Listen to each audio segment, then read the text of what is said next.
Good, right? So we let me configure this IP address we have. This should be good.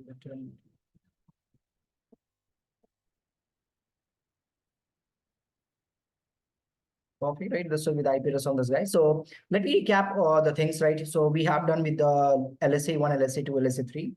So in the LSA number one, we have discussed about the router LSA. Router LSA basically, we have all the router is going to advertise the router LSA that contains the information about how many links are attached to the router.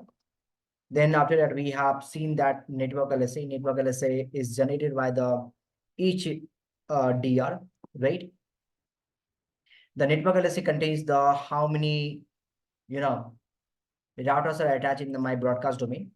And then after that, we have a summary LSA. Summary LSA only comes in the picture when you have a ABR, right? When you have an inter-area communication. So when you have an inter-area communication, then summary LSA comes in the picture, right? Make sure that LSA1, LSA2, it's a proprieties to the, not propriety, it's only present in the within the area. It will never go beyond the area. So LSA1 in an easy language, I can call you the LSA1 and LSA2 furtherly converted into the LSA3. So LSA1 and LSA2 is the detailed information. And if you're going to convert into the short information, that's called as the LSA3 information. So we have all this guys of 15.0/24. And here we have 15.5. I have a few loopbacks over here as well. It's 5.0.0/24/8 and 55.0/8 as well. At the same time, we have another address which is like a 170.16.1.0/24. So this is a classless address we have, and the both 2.1 is a classful. This is also classful address, right?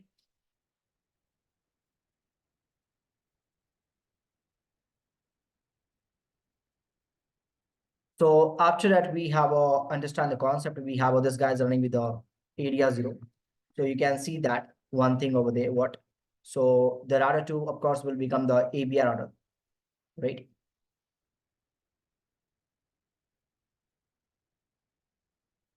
I'll go with the dark blue, right?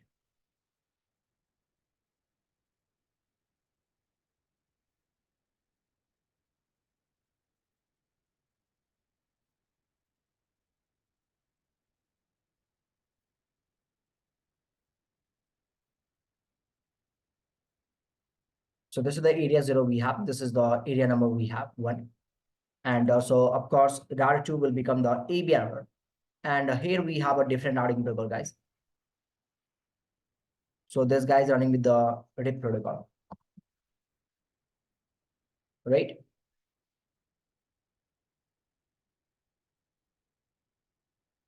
So if you understand the concept right now, my pen is not working.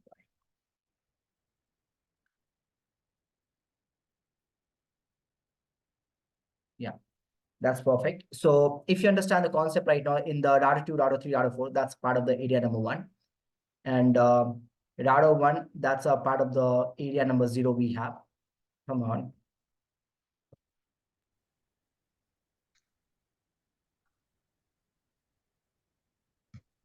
Meantime, I'll just put the theory part of the LSA3 because yesterday I haven't saved the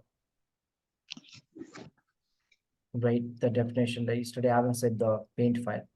So the summary LSA has gone. So summary LSA was there. That's we have discussed yesterday, right? Type 3, we can call it. And this is also called the LSA3 we have. It's generated by the ABR only, right? It contains the information about the routes, or we can call it the prefix. So that's generated by the right only. So if you have a ABR, then you will see the LSA3. Otherwise, you won't see the LSA3. So of course, the LSA3 only comes in the picture when you have a multi-array concept, right? Now, understand in this case right now. So what happened if you see that if I'm going to configure the router 1, router 2, router 3, router 4, all this guys part of the ospf 1. So I'm going to use the procide one over there, and router 5 is going to run with the RIP protocol, right? So eventually what happened, we have a two different routing protocol over here. So when this guy understand the concept, when the router 5 is going to share this information to router 1 right now, this information I'm talking about. So router 1 will receive this information, but router 1 cannot send this information into the ospf domain because we have a RIP protocol over here, right? Over here we have a RIP protocol, and in this domain we have a ospf protocol. So basically between these two guys, the route will be not exchange, right? So what we have to do that, we need to perform the redistribution, right? We need to perform the redistribution. So when I'm going to do the redistribution on the router number 1, it's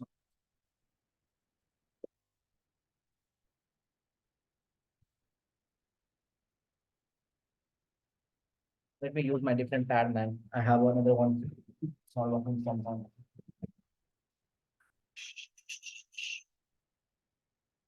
Big one. Shut that. Right, and where's this one?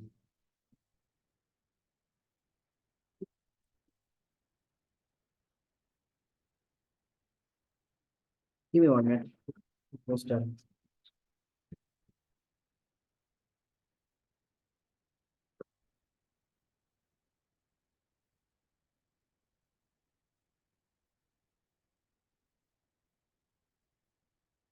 Okay, right?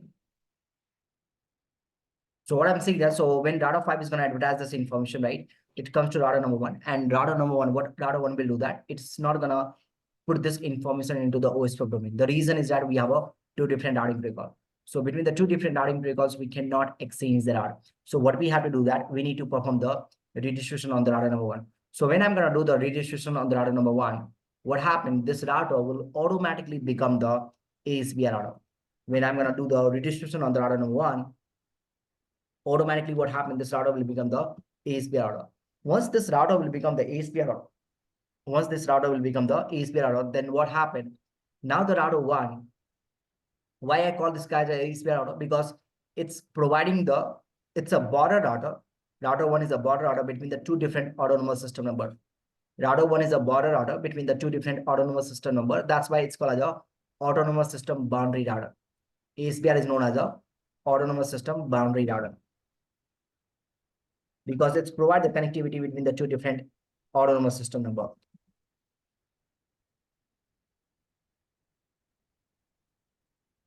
Right? It provide connectivity between two different AS, or we can say the routing domain, right? So once the router will become the ASBR router, eventually what happened? All these routes that you can see over there in the RIP protocol, all these routes will router 1 advertise as a LSA5. So the next LSA we have over here, that's called as a LSA5 information. LSA5.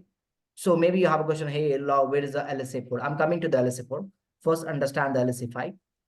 So what happened when I'm going to redistribute the other routing protocol route into the ospf domain, then the next LSA comes in the picture is known as the external LSA. It's known as a type 5 LSA, right? And LSA5. Basically, this is generated by ASBR router. It contains the external route information. It contains the external route information. So in that case, what happened when I'm going to do the redistribution on the router number 1, when I'm going to do the redistribution on the router number 1, router 1 is going to advertise all the external route as a LSA5. So on the router number 2, you will see as LS5. On the router number 3, you will see as LS5. On the router number 4, you will see as a LSA5 information. So let me show you this part first of all. What I can do that, I have all the nodes with me, and I'll remove the router 5 and I'll start the configuration on the notepad. So on the router number 1, right?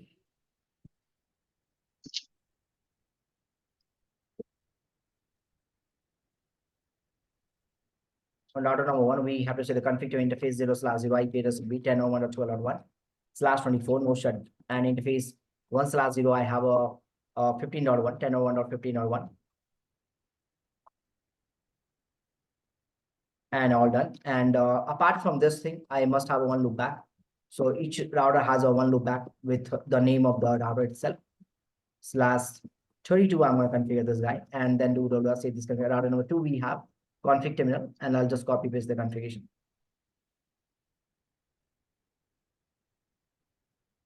Right. So the interface 0/0 will be 12/2.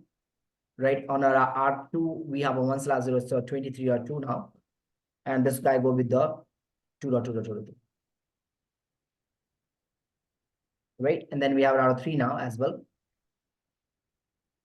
Router 3, we have a 23.3. And this guy go with the 34.3. And this guy go with the R3. Then we have a router 4. Router 4, you can see that I just have a single interface. So I'll just gonna remove this guy. And I'll just have a 34.4. And this guy go with the loopback. Someone mic is on, guys. Please be on mute. So this is the router 5. And then we have router 5 also have a simple one, single interface we have, but I have a multiple loopbacks over there. So this guy go with the 15.5. So this guy, we have a 50505, that's a loopback. And these are my class pool networks. So I'll just make this guy the /8. Another loopback we have, interface loopback number 2, I have a 55.5. Also, this is my class pool network, right? And then loopback number 3 we have, that's go with the classless 172.16.101/20. That's all. So this is all done. We have a router 1 configuration. So let me copy and paste it. So we just did the basic configuration of the router number 1, not only the IP address part.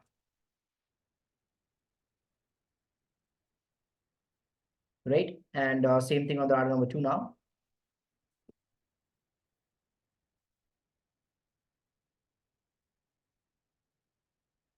Okay. I missed the mask over there.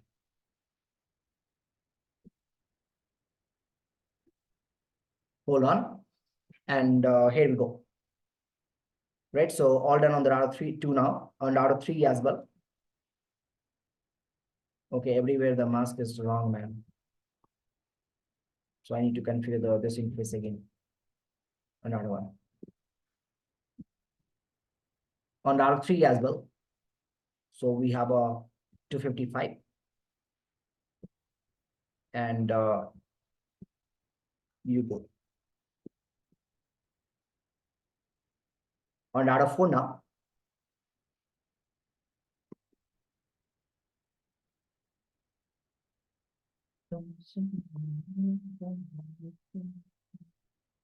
All done. And router 5. So router 5 is a pure RIP domain, different routing protocol domain. And here we go, all done. So we have done with the basic configuration of the IP addresses. So let's do the configuration for the ospf now. On the router number 1, what we can do that? I'll put the router ospf number 1 as the network 10.1.12.0/8, sorry, /24 area 0. And I'm going to manually configure the router ID because, it's a good habit to configure the router ID manually. And I don't have any, let me advertise my loopback as well. That's fine. Okay, area 0. On a router number 2, I can say the router ospf number 1. I'll say the router ID will be 2.2.2.2.2, network 10.1.12.0. And here we go. Area 0. Network 10.1.23.0 and area number 1. So obviously, right? So this interface is a part of the area number 0, and this interface is a part of the area number 1, right? So this router will eventually become the ABI router, right? So let me put this guy over here as well. So this is the ABI router because it's providing the connectivity between the two different area, right? It's providing the connectivity between the two different area. ABR, autonomous system boundary data. So not area but router.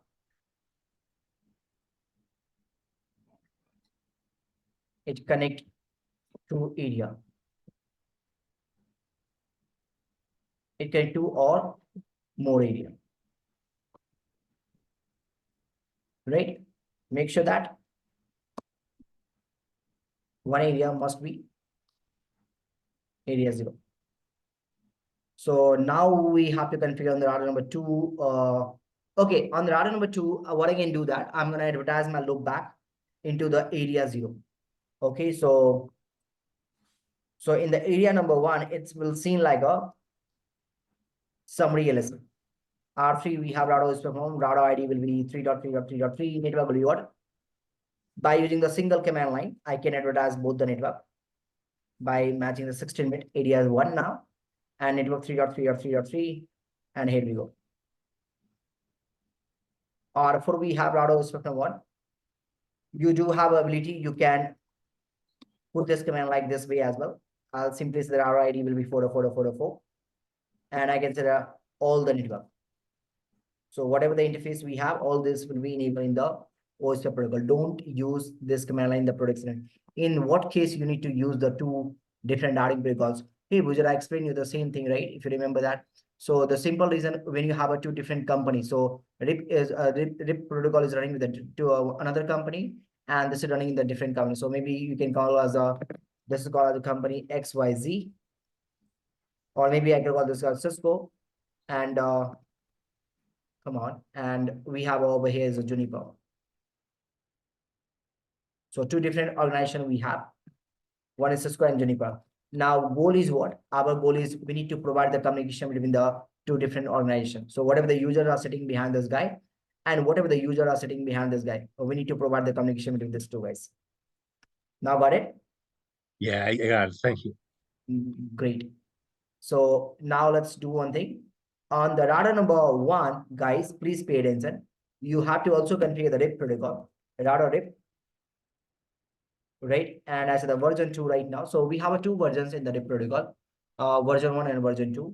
So basically, right now in the market, people are running with the, obviously it's legacy protocol. Rarely, if you're a very lucky person like me, you can encounter the RIP protocol. I have encountered the RIP protocol many times. So even the version 2, because version 1 is nobody's using, because version 1 is a totally a classful routing protocol. Version 2 is a classless.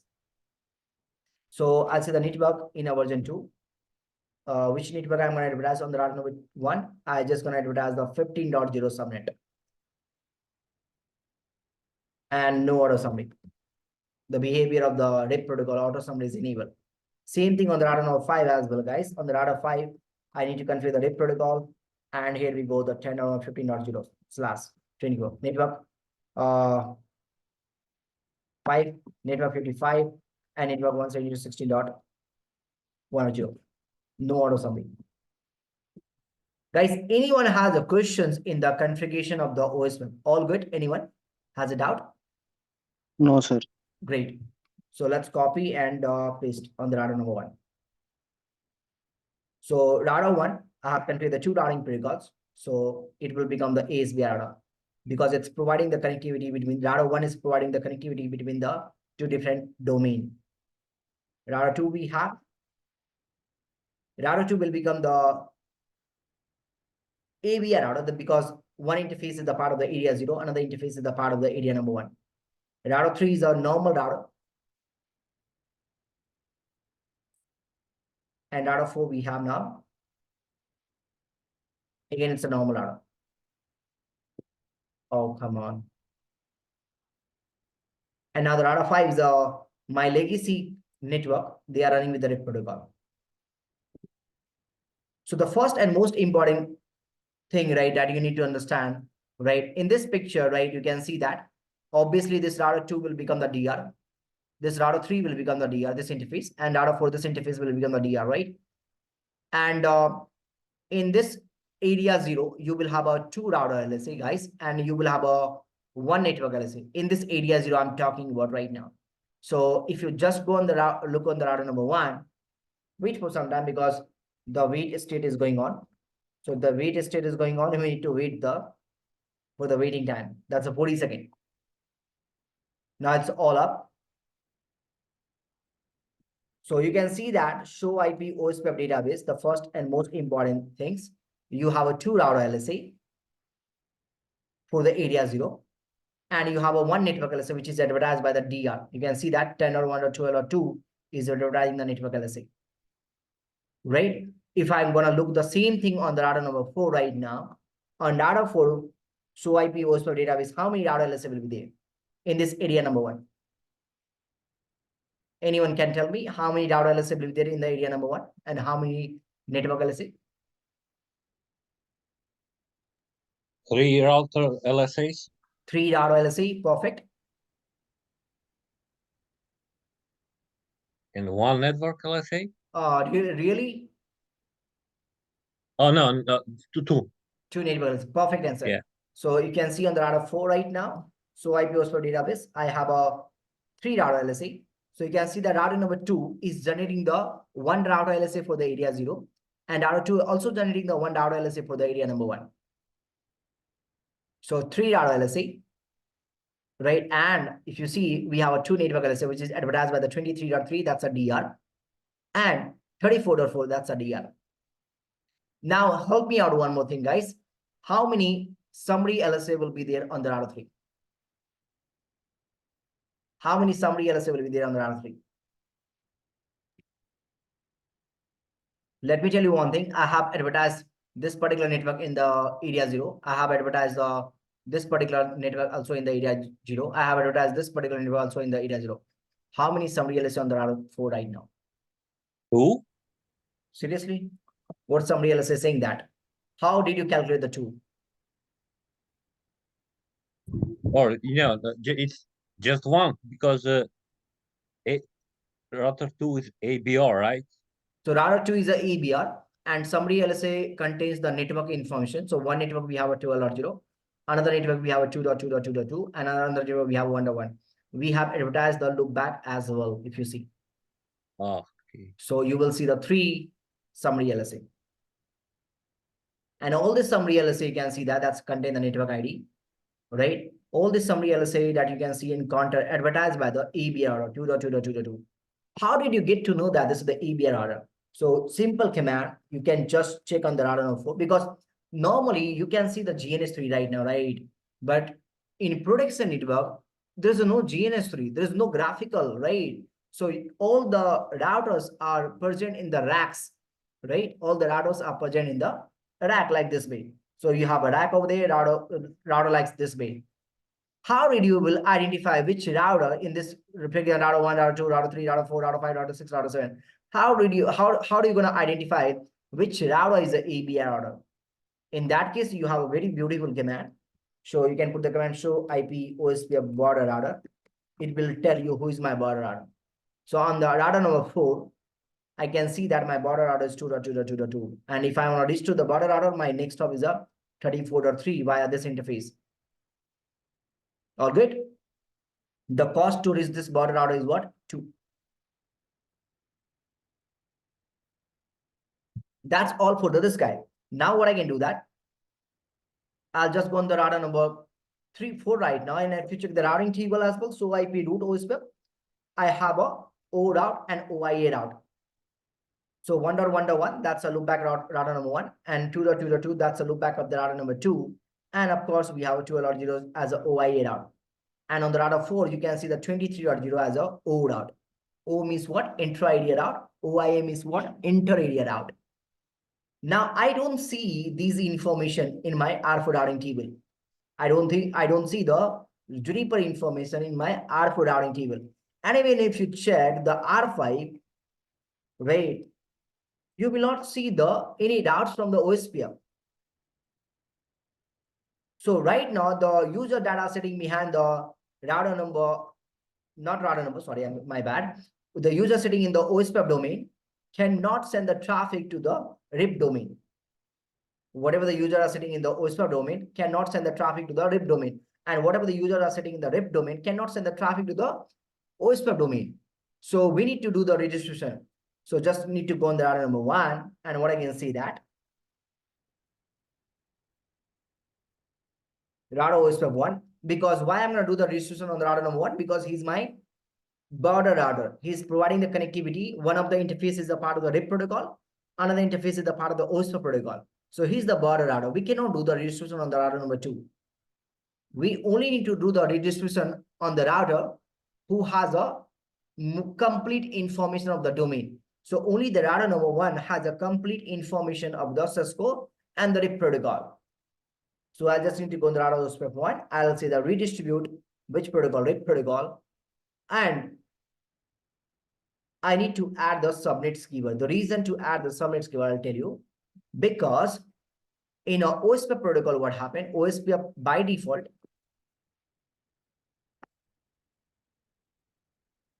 only redistribute class full down. If you guys remember that we have discussed this thing in the EIGRP protocol, ospf by default only redistribute the class full down. So if I'm not gonna put the subnet keyword, then what happened? Take example, if I'm not gonna put the subnet keyword, then 5 will be advertised, 55 will be advertised, and 15.0 will be advertised. This will be never advertised. So if you just have a look, I just go on the router number 1 and say that, hey, listen, router ospf number 1, and it's a redistributed protocol. What he will tell you, hey, you know one thing, I'm only gonna allow the class pull down. So now router 1 is only gonna share the class pullouts. So now router 1 will advertise the LSA 5 information. So LSA 5 information will be advertised by the ASBR router. So if you check on the router number 4 right now, show IP ospf database, you will have LSA 5.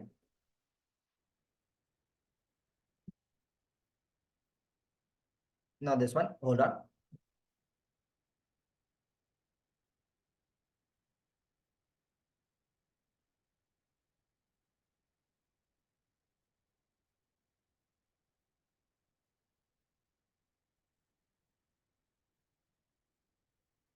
I didn't wait.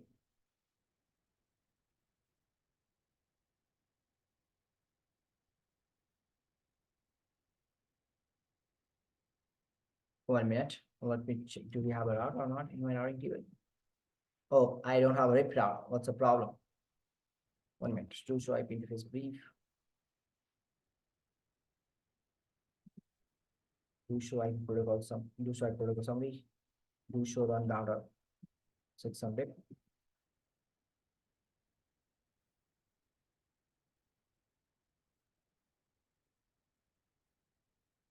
Oh,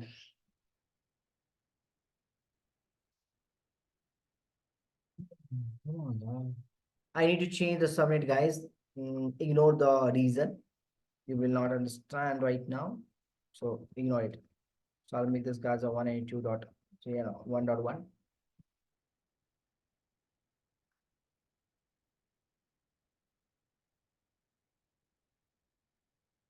Modify.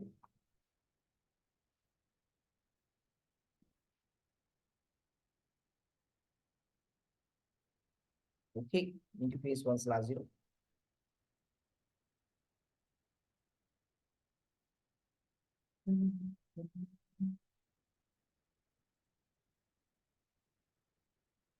And R5 as well. On R5 interface 0/0, IP address will be 105.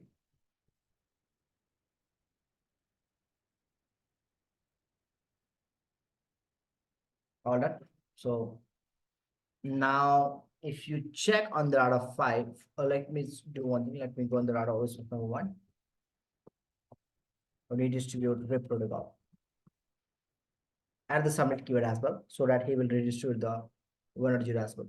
So what I did, I'll let you know. So I just changed this guy. I have advertised this one, and also on the router number 1, I just advertised. That's all. I changed the IP address as well. On router 5, I changed this guy's on router 5. On router 1, I changed this guy's on 101. So now I can check on the router 4. I just did the registration and so IP host per database. You can see that I have a type 5 LSA. This type 5 LSA, right, generated by whom? That's our router number 1. Router number 1 is a ASP router. And you can see that the link ID is what? All the networks we have.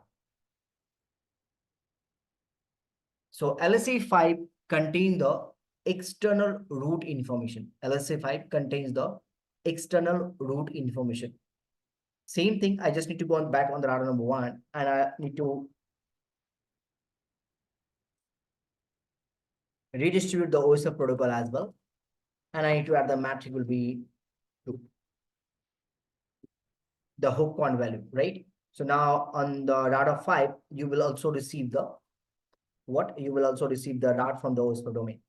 So can you see that? In a router 5, you will see the all the route from the OSF domain. 1, 2, 3, 4. All this route we have.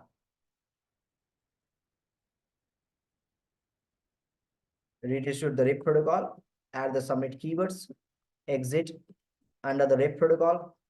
I need to redistribute the OSF protocol now and proceed E1 and then define the matrix value 2. So you can define any matrix, but don't go with the higher one because 16 is a highest matrix. Not the 15 is the highest matrix in the RIP protocol. 16 will become the unditchable. So if the any route that is coming with the 16 matrix, router cannot install those route. So put the lower value always. And this is the another limitation of the RIP protocol, right? That's why people are not using the RIP protocol. This is the biggest limitation we have. Maximum hop count is a 15 only. So you can only put the 15 router, that's all. 16, you cannot do that. So now I can check on the router 4, you have a LSA5 information. So LSA5 is advertised by the ASB router that contains the external route information and advertised by the 1.1.1. And 1.1.1 is what? So you are sitting on the router number 4, right? And 1.1.1 is what? 1.1.1 is the border router. Show IP OSPF border router. It's a 1.1.1. So this I, the capital I, is going to represent that it's an inter-area route. And this small I is going to represent the intra route. So 1.1.1 is my ASB router, and this is my ASB router. And how do I get to the ASB router? There's a 3 cost over there to reach the ASB router. And to reach the ASB router, I need to use this path, 34.4. That's the external LSA. LSA number 5. Now the tricky part is what? Okay, perfect.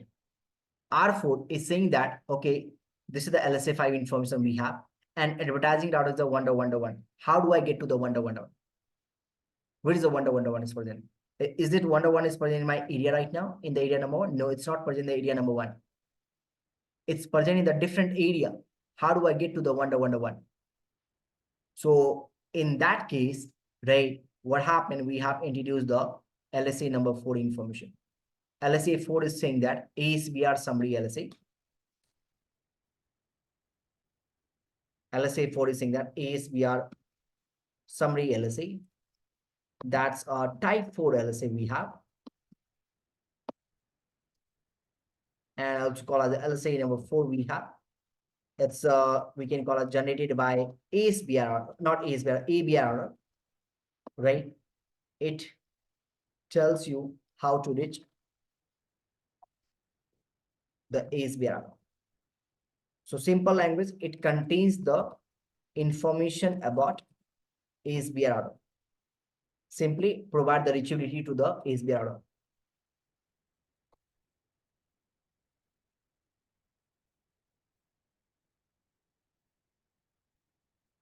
So if you have a ASBR, sorry, if you have a ABR, then you will see that LSA 4 information. That's only gonna have a information about the ASBR.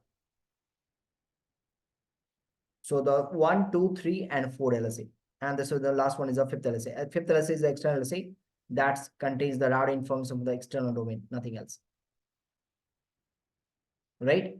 So take example, what happened if I'm going to remove the ABR? If I'm going to remove the ABR, then how many LSA you will have? You will have a LSA number 1, you will have a LSA number 2, and you will have a LSA number 5 only. You will not have a 3 and 4. The reason you don't have 3 and 4, because 3 and 4 is advertised by the ABR. Guys, anyone has a question?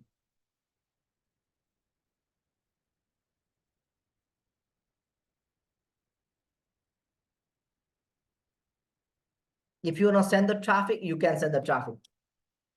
I'm going to ping the 5.5.5.5 from source loopback number 1, which is the 4.4.4. I can send the traffic.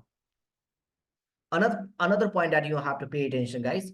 Till this point, how many types of route we have seen that? So we have seen that type of route is a route preference in the ospf protocol.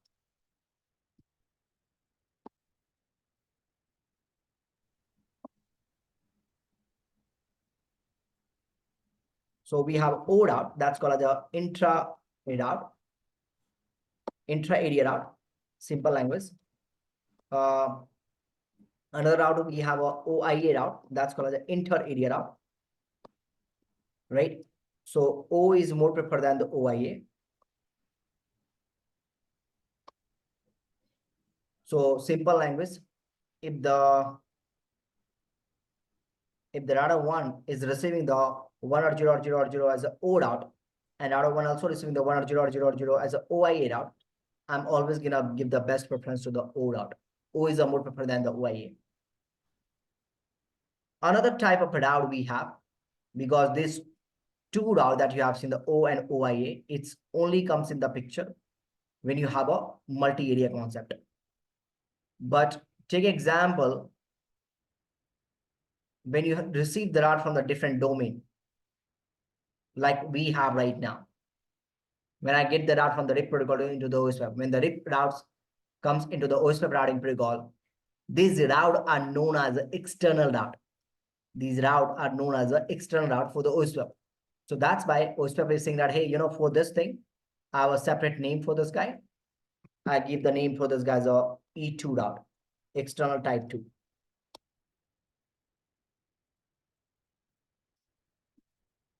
Right? External type 2 route. So when you redistribute, this is the default behavior. So when you redistribute the another routing protocol into the ospf one, so by default, you will see all the external route as a E2 route, type 2 route, external type 2. This is the default behavior. So when you see the E2 route for all IGP, guys, please pay attention, it's little high level. For all IGP route in the sense of what? Static, RIP, EHGRP, ISS, right? All this IGP route, right? The metric will be 20, right? Metric will be 20. For all BGP route, guys, make a note of this thing that you will not find in the book. For all BGP route, the metric will be 1. Metric below, either you can call the metric, either you can call as a cost. Both have the same name. Another type of route we have, either you can call as a metric, either you can call as a cost. Both are same name. Another type of route we have is called as E1 route. That's called as external type 1 route. That's not a default behavior. For all IGP, let me copy and paste. The metric will be 20. The metric will be 20 advertised by the SBR. And then a router's ospf links, or we can say the ospf router, normal language, keep added the interface cost to the actual router.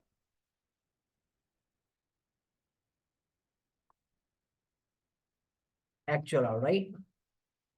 Another we have over there, this is for the all IGP. Same thing for the BGP as well. For all BGP, the metric will be 1. And then ospf router, keep adding the interface cost to the actual router. So in a simple language, I know it's a little bit high level, but it's very important. Sure, Pradeep. So this E1 is not a default behavior. This is the default behavior. Same behavior, right? E1 is more preferred than E2. It means that if the router is receiving a E1 route, at the same time I'm receiving the E2 route, I'll always give the preference to whom? E1. E1 and E2. I'll always give the preference to the E1 route. So if you see, that's the first line, if you have a look over there, guys, that preference in the same inter area combination. And if you have a look for this guy, E2 is a by default behavior. And for all the IGP dot, the cost will be 20. For BGP, the cost will be 1. And again, now the last E1 we have for all the IGP dot, the matrix will be advertised as a 20, but the link will be, the OSPF router will be keep adding the cost over there. So right now, if you see that that's a default behavior is a E2. So if you check on the router 4 right now, show IP route, you can see all the external route that you can see that 555 and 70 all as a E2. What is the matrix for this guy? 20. So if you check on the router 3, also will be 20 because it's a fixed matrix.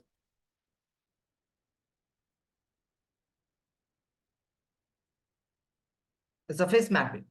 So that's why I say that the E2 behavior is a fixed matrix we have over there, right? Because we just have a 20 over there, that's 20. But OSPF will, in a E1 case, what happened? We have a dynamic matrix. Why I call it a dynamic matrix?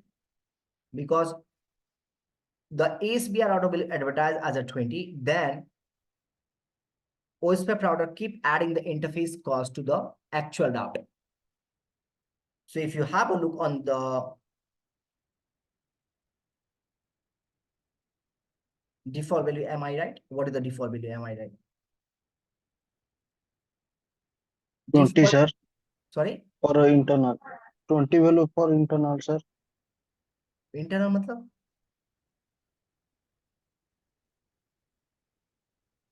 Sorry, metric 20 will cost be the value for. default matrix, right, for all the IGP route. So if you go on the Yes, router sir. number 1, and I see the router OSPF number 1, and I see the redistributed rate protocol, submit. By default, it will take as a matrix type is what? As a E2. I'll change this guy as a E1 as well if you want. So now if you see previously on the router 4, it was seen like a E2. Now you will see as a E1. And for the E1, what happened? Can you see that? So this router was advertised as a matrix 20. And the link cost of this guy is a 1. The link cost of this guy is 1. And the link cost of this guy is 1. So 23 over here.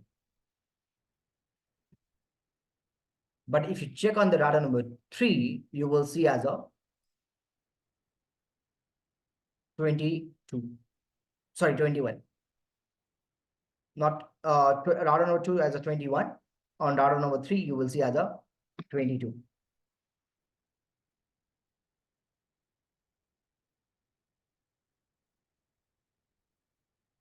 So it's keep changing. So simple language, I'll tell you. If you receive as a E2, right? Then what happened for the 5 network? So for the 5.0.0.0, the matrix will be 20 on the E2 side. For E2 again, the 5.0.0.0 matrix will be 20 again. And for the 5.0.0.0, the matrix will be 20. So doesn't matter on which router you will see that. It's a fixed value. For the E1, what happened? For again, same route, 5.0.0.0. So he will advertise as a 20. Then the link cost will be at a 1, 21. Again, link cost of this. So he will send to this guy. So 5.0.0.0.0 as a E1 again, as a 22. And over there, it's a 5.0.0.0.0 as a E1, 23. So that's a major difference over there. So E2, I always call it a fixed matrix because it will be fixed on an entire network. I call it this guy the dynamic matrix. But again, E1 is more preferred than the E2.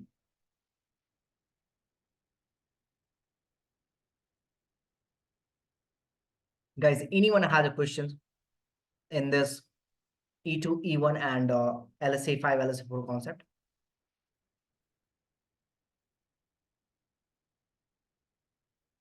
So, no, it's pretty much clear now. Just little bit clarification. So basically, the OSPF is using the cost, and EIGRP is using the metric, right? The name That's is it. changed. Meaning is same, but only the name is changed. That's all. Okay. For the calculation. Right, see, normally what we call, so matrix is a global term. Okay, but in a OSPF protocol, that metric is known as a cost. But everywhere you will see the metric terminology. Right. Okay, no problem. Yes, thanks. So now the most interesting concept is what? I'll create some loopbacks on the data number 1, guys. I'll create the 2.0/24, 3.0/24.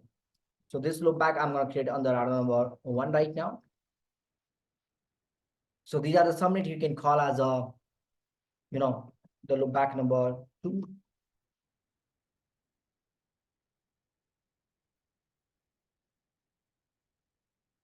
Loopback number 3.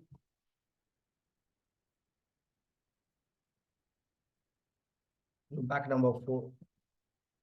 So we have a 4 loopbacks on the router number 1, 3 loopbacks on the router number 1, and I'm going to advertise this loopback as a OSPF area 0. So interface loopback number 2, IP address will be.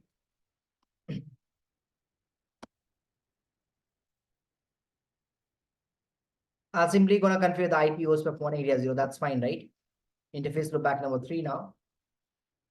So simultaneously, I'm going to enable this guy into the OSPF protocol.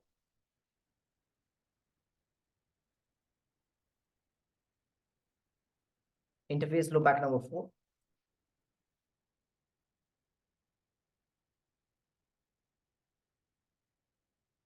I'm going to enable the OSPF for this. So if you see the do show IP OSPF interface brief, I have a bunch of interface which is enabled in the OSPF protocol. So all this bunch of the route you can see on the router number 4 as a OIA route, or we can call as a LSA3. Can you see that?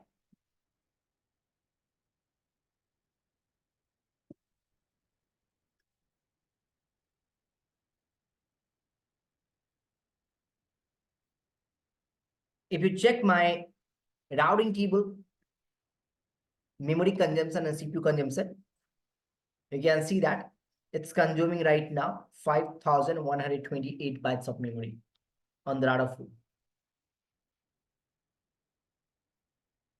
Area 0, that's my backbone area. So of course, all the headquarters routers are present over there.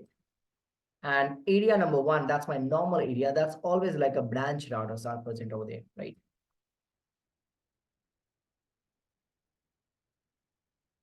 So we have branches in the area number 1.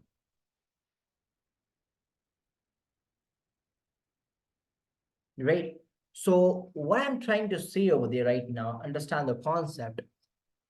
This branch router, whatever the routers are present in the area number 1, or we can say that whatever the routers are present in the branch router, these branch routers doesn't have a much capable router.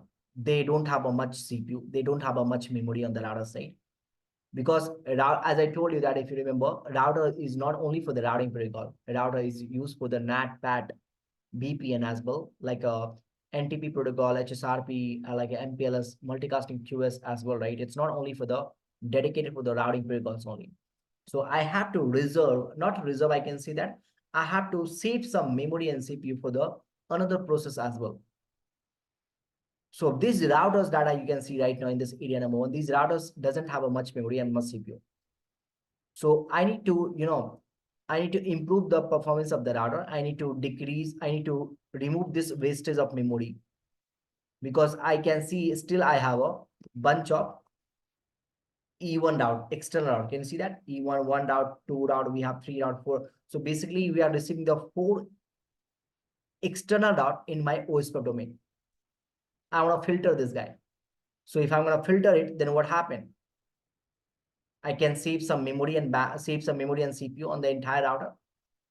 So you cannot do the route filtering like a prefix list and ACL. If I'm going to do the route filtering, then what happened? The router 4 cannot send the traffic to this particular subnet. So in a OSPF, you have one special type of area, which is known as a stub area, right? Which is known as a stub area. Stub area is using the flag E flag. So if you remember that I told you that in a OSPF neighborship criteria, the stub flag must be same. So by default, the E flag is equal to 1, right? It means that external route is able to handle by the router. If I'm going to make the E0, then what happened? It is configured like a stub area. So if I'm going to say the stub area, then what happened? My router is not capable to handle the external router. So in that case, what happened? I can remove this information. I can remove this information. I can remove this information. I can remove this information. So I can save some amount of memory, right? I can remove all the LSA5 from my database table. So this thing also I'm going to remove it. Also at the same time, what happened? I'm going to also remove the LSA5 from the database table. So if I'm going to make a area as a stub area, if I'm going to make a stub area, what is stub area is going to do that? Stub area is uses flag E, right? This E is called external root capability. The meaning of this flag, E is equal to 1 matlab no stub, right? My router is able to handle external root, right? E is equal to 0. It means that we have a stub over there. My router able to my router is not able to handle external root. So if I'm going to configure as a stub area, then you will not see as an external LSA, right? You will not see as a E2 dot. So stub area filter not filter, I can say that it remove the LSA5 information from the database table. Make sure that, right, every router should be configured as a stub in the area. So if I'm going to say that area number 1 is a stub router, sorry, area number 1 is a stub area, all the router in the area number 1 should be configured as a stub area. So this router also should be configured as a stub area. This router also should be configured as a stub area. This router also should be configured as a stub area. The reason is that, take example, if I'm going to configure this router as a stub area, right? So he will say the E flag is equal to 0. And he will also have configured the stub area on this guy. So he will also say the E flag is equal to 0. But if I'm not going to configure the stub area on the router number 4, then what happened? He will still send the E flag is equal to 0, but he will send the E flag is equal to 1. Mismatch of the flag, it will drop the neighborship over there. So whatever the routers are present in the stub area, all the routers should be configured as a stub. So if you see right now, what I can do, that simple configuration, you just need to go on the router number 2 and see the router ospf number 1, area number 1, stub. That's all. Same configuration on the router number 3 right now.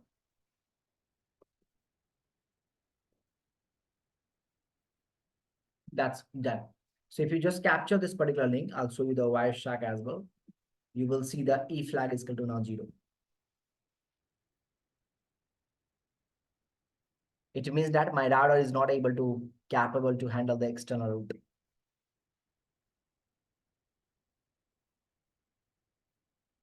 So if you see the hello packet, flags, and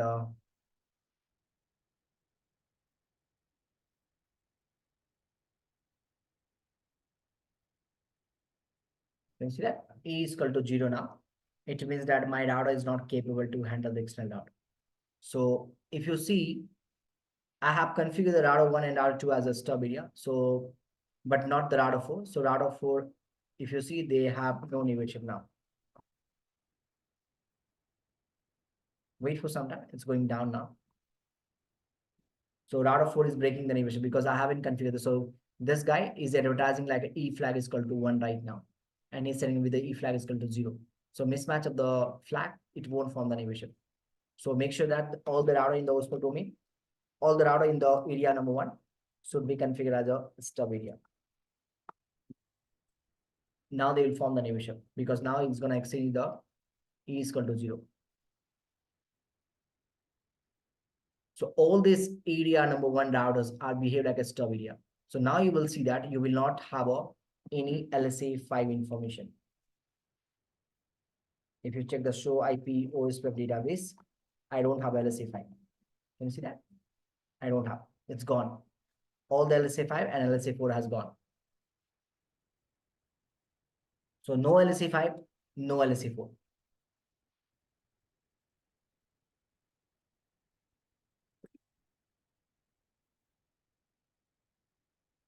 LSA 5 to 4, remember one thing, this is the tricky point. It will only remove when you don't have AVR.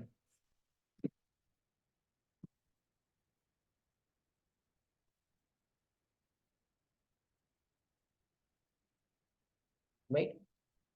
Because AVR is going to generate the LSA 4 information. So this is a very important line. Now, if you see, I don't have a previously what was the memory it was consumed by the Arduino 4. If you see, it's what a 512 now, 5128. Now, if you see that, it's 4236. So almost 1000 bytes of memory I have saved it on an entire Arduino. Now, can I provide the communication? I can still see. If you see, I don't have a E1 out now. I don't have it. I don't have a E1. E1 is not there. E1 is not there. So in that case, what happened if you configure the area 1 as a stub area? Immediately what happened? The ABR router will generate a default route as a LSA3. As a LSA3. And based on this default route, what happened? R4 will send the traffic to the entire network. You see that? So you will have one extra LSA3 in my database table, which is known as a default route. So based on the default route, R4 will send the traffic to the router 5. So if you see, ping, done. I don't have a routing in my routing table. I can say I'm sending the traffic based on the default route, right?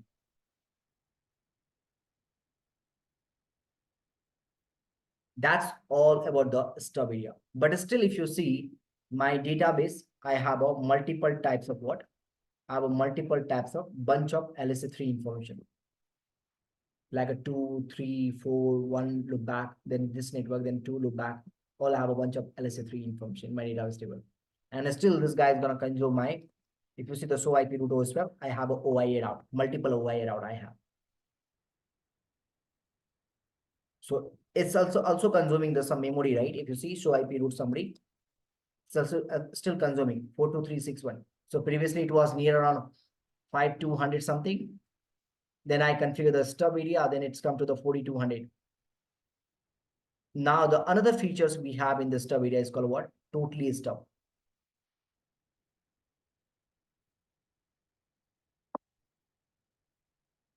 So what basically totally stub is going to do that? It's remove the LSA 5, 4 and reduce the LSA 3 information. Why I'm saying the reduce the LSA 3? Because it's not going to completely remove the LSA 3 information. It's just going to reduce the LSA 3 over there. Right? Because still you will have a one default route. So once you configure that as a stub area, then what happened? AVR will generate a one default route as LSA3 information. Right? So, but remaining all this LSA3 will be removed. All this LSA3 will be removed. Only this will be there. That's why I'm saying that totally stub is a concept where you're gonna remove the LSA5 4, but reduce the LSA3. Because still you will have a one LSA3 as a default route. So one thing very, very important, you are only going to configure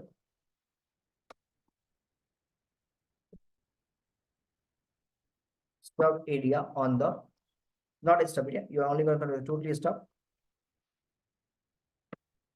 on the ABR order. The reason is that simple, because ABR has a control of the LSA3. ABR generates the LSA3, so you have a control on the ABR only, right? LSA3 is generated by the ABR order, so of course you will have a control on the ABR only. So I just need to go on the data number 2, and what I want to see that area number 1 is stuff, same thing, same command was there. I just said, hey, don't send the summary LSA, no summary. Don't send the summary LSA. So now if you check on the data number 4, first see the memory. Previously it was 42 something. That's came to the 2000. See the difference is that now, right? So it's a 5200 and 4200 and 2000 now. So we have saving the lots of bandwidth. And again, same thing if you see the CPU overhead, right? So if previously it was 720 CPU cycle, now we have 360. So that's a beauty part you have with the help of stub area. How about the traffic? If you see the data is stable right now, so IPOs for data is stable, all gone, man. You have a single one. That's behave like a because ABR is generating the default dot. That's default dot you have some LSA. If you check the routing table, everything is gone. Only you have a single route in my routing table now. Like I mean the OIA route, single OIA route. These are the O route. So R2, if you have a look over there, do show IP ospf. If you see the verification for this guy, he's saying that, hey, area number 1 on the router number 2, I'm present right now. Area number 1, it's a stub area. I'm not sending the any LSA3 information, but I'm advertising a one default route with the cost of 1.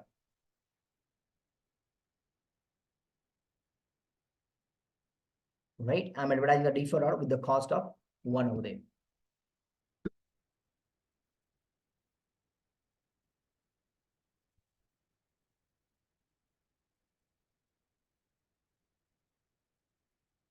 All good, guys?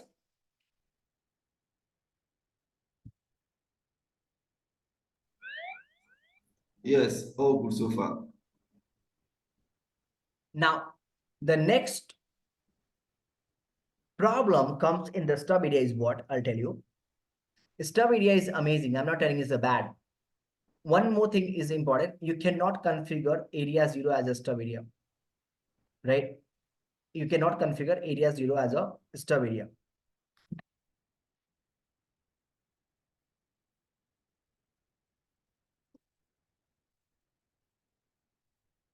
Because the reason is a simple, because area 0 is a backbone area. Even if you put the command, it will reject that. If you see the router OS number 1, area 0 as a stub, we say, hey, 1 minute, I could not be a stub because I'm a backbone. And backbone has a capability to provide the communication between the two different areas. So area 0 cannot be a stub. Okay, I'm not denying this stuff is not a bad thing, right? Stuff is a very good thing. Area 1 stuff. But the problem with this stuff is what? The problem with this stuff is what? Because stuff is not gonna allow the LSA4 and LSA5. So whatever the 5 is coming, so router 1 is advertising the LSA5, right? So LSA5 is coming to the router number 1, router number 2 till this point, right? It is not injecting the LSA5 information. It's not injecting the LSA5 information. Right? So to avoid this, not avoid this problem, what you can see that, take example, what happened? If you have a one router behind this guy, router number 6, behind the router number 4, take example, and they are running with the different routing protocol. So maybe I can call this guys another branch office. The another branch office, they are running with a different routing protocol. Come on.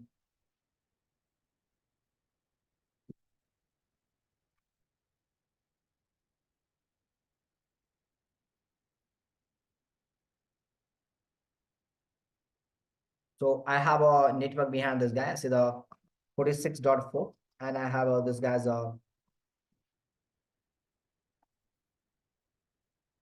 46.6. And after that, I have this guy as a some loop back. Perfect. And 66.0 as well.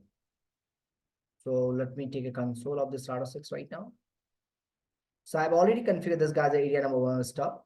A stub does not allow LSA5 information in the area number 1, right? So take example, I'll configure this guy's EIGRP routing protocol. This side. I can, right? with some branch, another branch office we have. Router 4. Interface 1/0, 46.4. And here we go. Router 6 now we have. On router 6, we have an interface 0/0. I have 46.6 as well. And interface loopback number 1 I have over there. It's called as 6.6.6.6. And interface loopback number 2.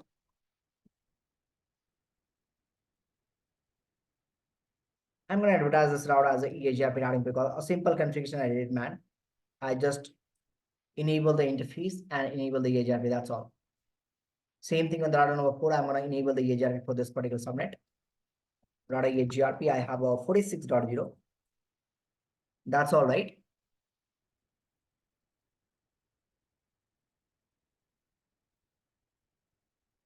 Now what? Now, area 1 is not going to allow this stuff. LSA 5 information. So if I'm going to make a redistribution on the router number 4, understand the concept. If I'm going to make a redistribution on the router number 4, I just go on the router 4. I say that, hey, listen, go on the router ospf 1 and redistribute the EAGRP number 1. And put no need to put the subnet keyword because all my class full network. What error message they are throwing? Not an error message, a warning message. Hey, you know one thing? I'm a stub area, right? I cannot allow any other ASBR in my area. I'm a stub area. I cannot allow any other ASBR in my area because I'm not going to inject the LSA 5 information from this side as well. Because if I'm going to redistribute this route, what happened? Eventually, this router 4 will advertise as LSA 5 and stop saying that, hey, I'm not going to allow. So this is the guy over there. He's sitting over there. He's saying, I'm not going to allow the LSA 5 from any side. So there's a problem over here. The problem is what? If you are a stub area and somehow behind you, you have another branch office, then the communication will not happen between this side to this side. Because eventually this is running with a different routing protocol and he cannot inject the LSA 5. Because if I'm going to make a redistribution, what happened? He will advertise as LSA 5. But this guy sitting over there said, hey, 1 minute, I'm going to blocking. I'm blocking what? I'm blocking the LSA 5 and LSA 4 as well. And if I'm going to configure with the totally stop, I'm going to configure 3 as well. So to avoid this problem, right? In that way, what happened? I cannot provide the communication between this router 5 to the router 6. So to avoid this problem, we have a solution is what? The solution we have is called as a NSA area. NSA is called as a not so stub area.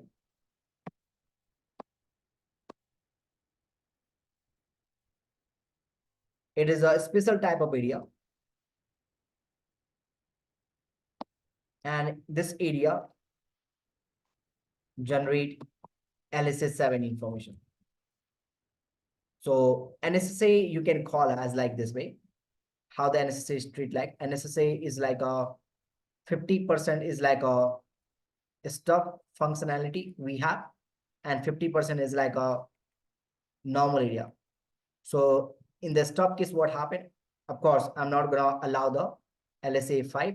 I'm not gonna allow the LSA 4 as well.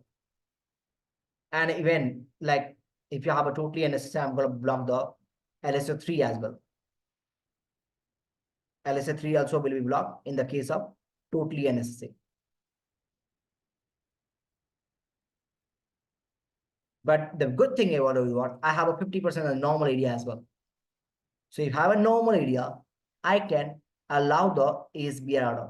Previously, it was not allowed. If you see, it was giving the error message. Now I can allow the ASBR router. So NSA area is using the flag is called N flag. So by default, N flag is equal to 0. It means it's disabled. This area is disabled. If you see any hello packet,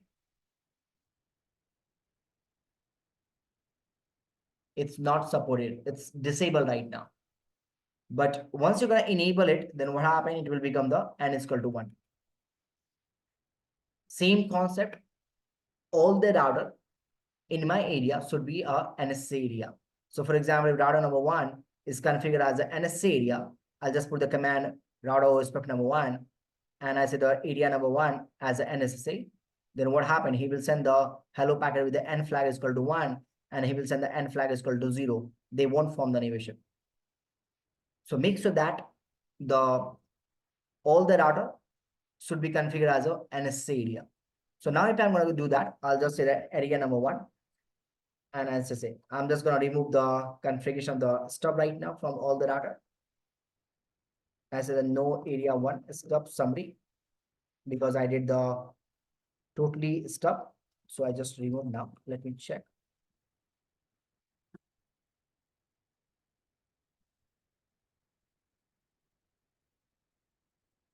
Same thing on the router 3 now as well. On router 3, we just needed this configuration. So I'll just remove this guy. On router 4 as well. Now what I can do that, understand the concept. I'm just going to configure the R2 as a NSA. Why I'm going to configure the NSA? Because I need to allow the EIGRP route as well. So I say the router ospf number 1, area number 1, NSA. R3 as well. Router 1, router ospf 1, area number 1, NSA. And router 4 as well. Router ospf number 1, area number 1, NSA. Perfect. So now if you check the hello packet now, you will see the NSSA is supported.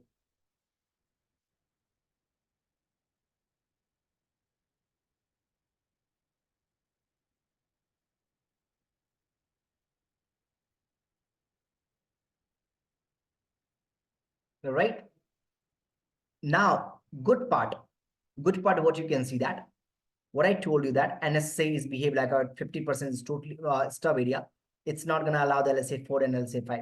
So if you see from this side, right, whatever the router is coming, right, it's come to the router 1. Router 1 is going to advertise as LSA 5 information. It's blocking it because now we have a new person, NSA. NSA saying, hey, I'm going to block the LSA 5 now still. From this side also, I'm going to block the LSA 5. Right, but the good thing about what I can redistribute it. Previously it was throwing the error, now it won't. There's no error now. Previously it thrown the error message. If you see that, no SBR will be allowed because I'm in the stub area. Now we don't have any error message. So it means that now the command is accepted. Another part is what? Now how I can inject this route. So of course LSA 5 is not comes in the NSA area, right? Doesn't matter from this side or this side, because I'm the guy, I'm not going to allow the LSA 5. So what R4 will do in this case, because this is the NSA area, R4 is also behave like a ASBR right now. R4 is also behave like a ASBR right now because I just did the redistribution on this guy. So R4 is also behave like a ASBR. Now this ASBR is a little unique. Now this ASBR is gonna advertise all these route as a LSA 7. So if you check on the router number 3, you will see all these route 46 and 6.600 as a LSA 7. Can you see that?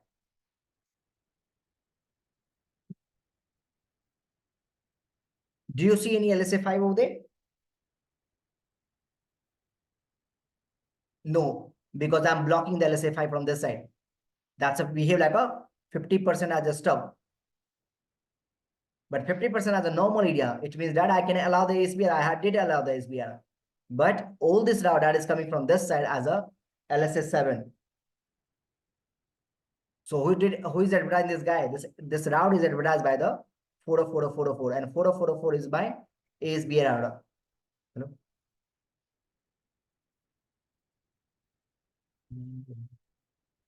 9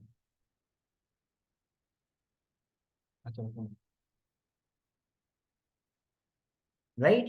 So you can see that all my type 7 LSA we have, it's advertised by the 40404, and 40404 is my ASBR router again.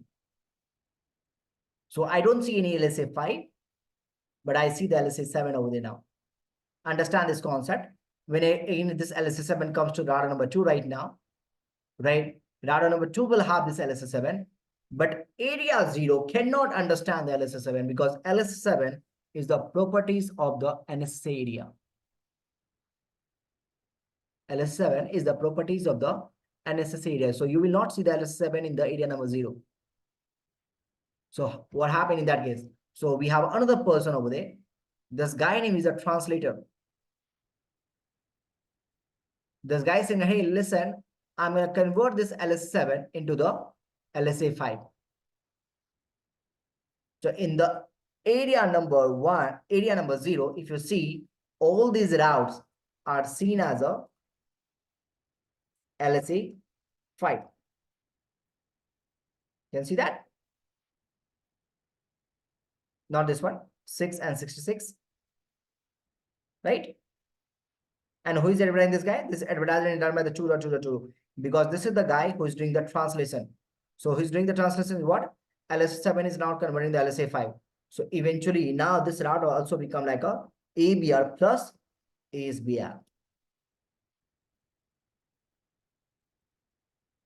Now this router will become like a ASBR plus ABR, right? Because he's doing the translation.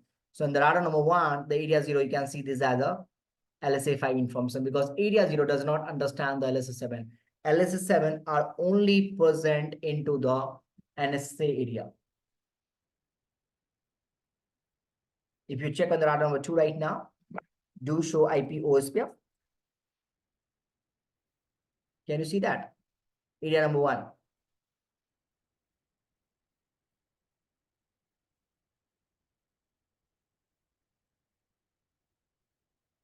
But there is a one problem.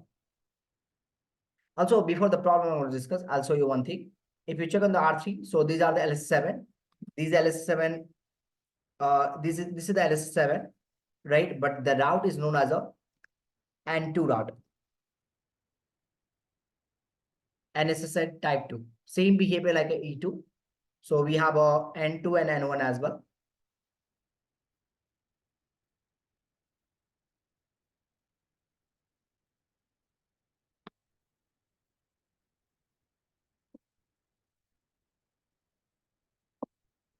Same behavior like a E2, same like E2, same definition, and N1 as well. Same like N1, E1. N1 is more preferred than the N2. So in the NSA area, the route is known as the N2 and N1. The route that is coming from this side. But there is one problem. Do you know what? If you remember that in the ospf protocol, what happened? Sorry, not ospf, in the stub area, what happened? R2 was advertising a default route in the stub area concept. By default, we had not done any manual configuration for the default route. R2 was automatically advertising a one default route. That's ABR route. But in this case, if you see on the router 4, do you see any default route? No, I don't see it. So if you don't have a default route, how can I send my traffic to this guy? Can I send the traffic to the 5.5.5? Of course not. From R4, I cannot send the traffic to this guy because I don't have a default route.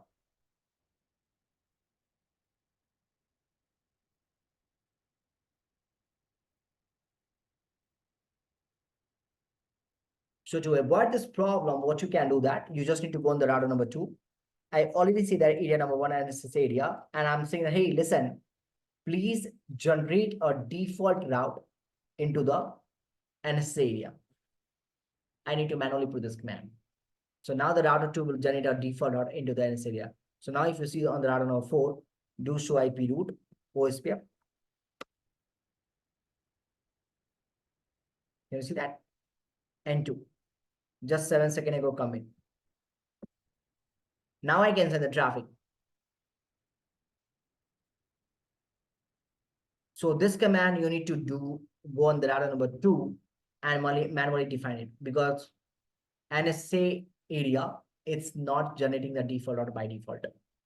You need to manually generate it on the ABR. So you need to go on the ABR and generate the default route. One more thing I just want to show you on router number 2. If you see, router 2 is my A. Previously, it was an ABR. Now it's behaved like an ASBR as well. So it's an area border router. At the same time, it's an autonomous system boundary router because it's doing the translation LSS7 to LSA5.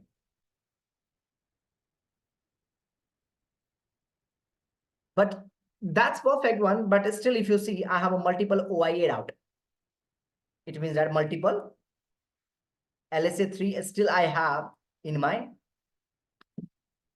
NSA area. So IPOSO database, I still have a bunch of LSA3.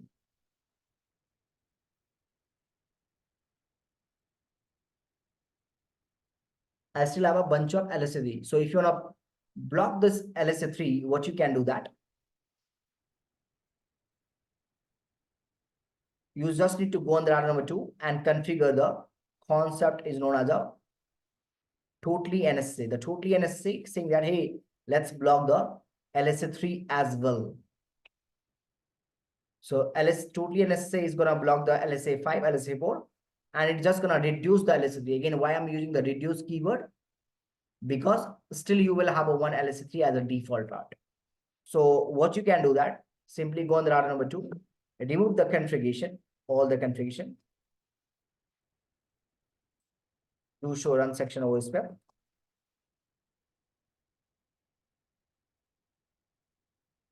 And I'll remove it again because I want to show you from the scratch. Now to the area number 1 NSC, and I say that no somebody. Remember one thing, if I'm gonna use the totally NSA, don't send the somebody LSA. If I'm using the totally NSA, in the case of totally NSA, I don't need to manually generate the default route. If I'm gonna use the totally NSA, I don't need to manually generate the default route. So if you check on the router 4 right now, again back, you will see the previously this amount of route or LSA we can call it. Now you will not have. All gone. I just have one default route as LSA3. No LSA5, no LSA3, no LSA4. And if you see the show IP root ospf now, I just have one default route.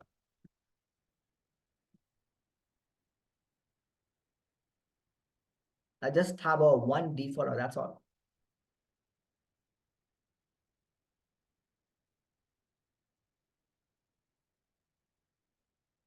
All good.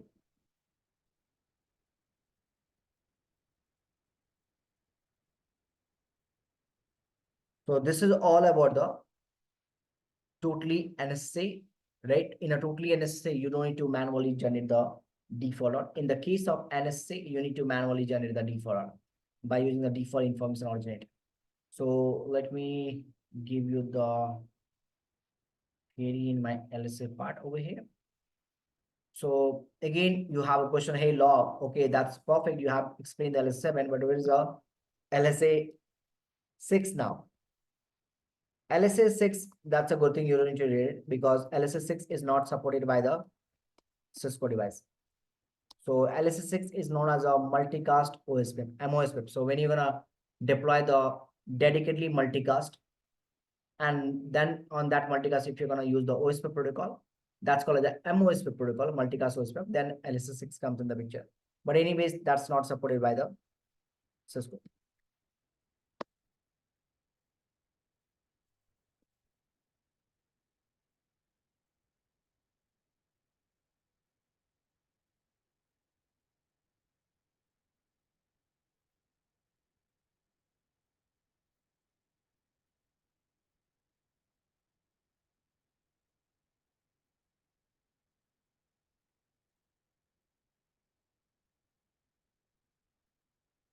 You understand NSA, right? AVR will do the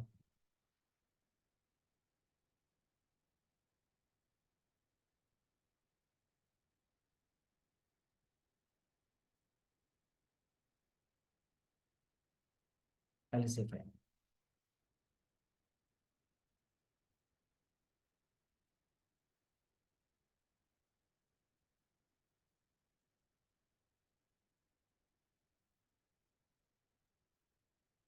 So in the NSA area, you will see as a N2 or N1 route. By default, it will take the N2 route. N1 is more preferred than the N2. That's LSA 6. Now we have that's called as MOSPF LSA.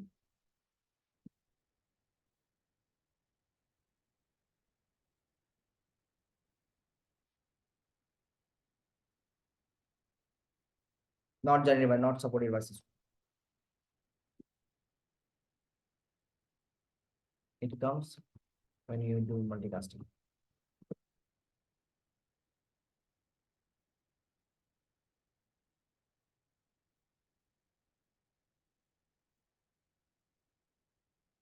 So all your have LSA man, LSA 1, LSA 2, LSA 3, LSA 4, LSA 5, LSA 6. And the route preference we have a O is more preferred than the OIA. E1 is more preferred than the E2, and N1 is more preferred than the N2. In a stub area,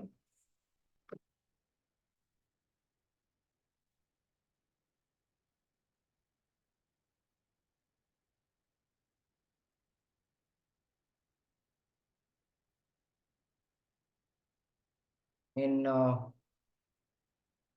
NSA area,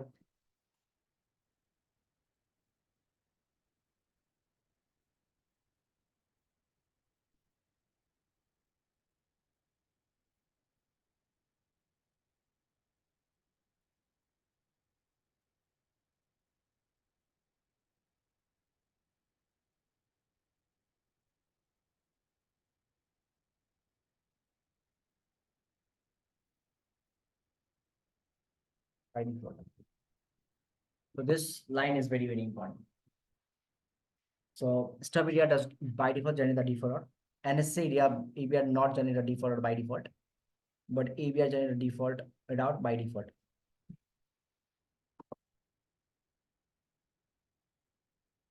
So just remember this line. So you need to go on the manually and see that route OSPF number 1, area number 1, NSA default information originator.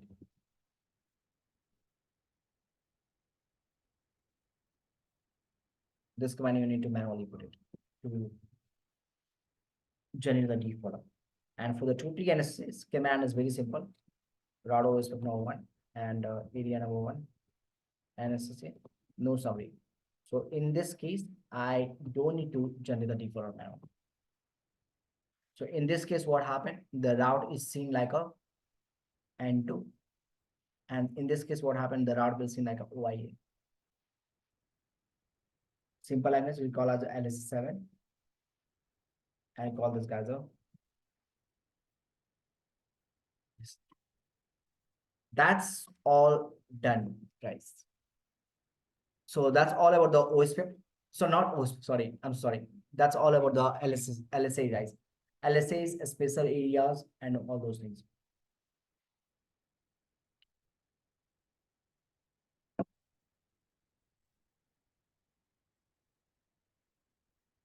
Does anyone have a question, guys?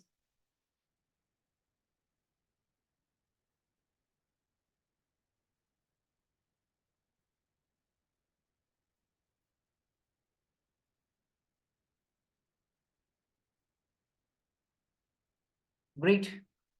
Okay, so tomorrow we'll discuss about the concept of summarization and the filtering that we have already done. Just please rewatch your video of the EIGRP. So tomorrow we'll just recap those things, right? I'll show you the command how to do that. And one more thing that's called as a virtual link. So I think so.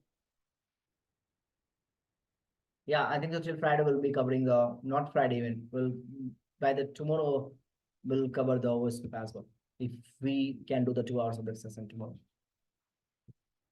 All done? I'll see you tomorrow, guys. Bye-bye. Have a great night. Good night, sir. Good night.